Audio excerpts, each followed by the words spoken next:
బాబా చెప్తున్నారు, మధురమైన పిల్లల్లారా, మీకు బేహద్దు జాగీరు ఇచ్చేందుకు తండ్రి వచ్చారు. ఇటువంటి మధురమైన బాబాను చాలా ప్రేమతో స్మృతి చేసినట్లయితే మీరు పావనముగా అయిపోతారు.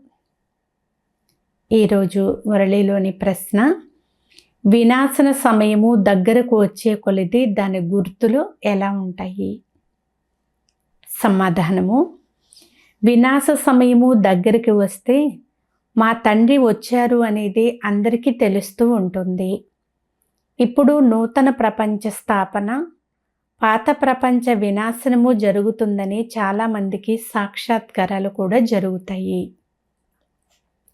సన్యాసులు, రాజులు మొదలైన వారికి జ్ఞానము లభిస్తుంది. అనంతమైన తండ్రి వచ్చారు అని, వారే సద్గతిని ఇచ్చేవారని విన్నప్పుడు చాలామంది వస్తారు. వార్తాపత్రికల ద్వారా అనేక మందికి సందేశం లభిస్తుంది. పిల్లలైన మీరు ఆత్మాభిమానులుగా అవుతూ ఉంటారు. ఒక్క తండ్రి స్మృతిలోనే అతీంద్రియ సుఖంలో ఉంటారు.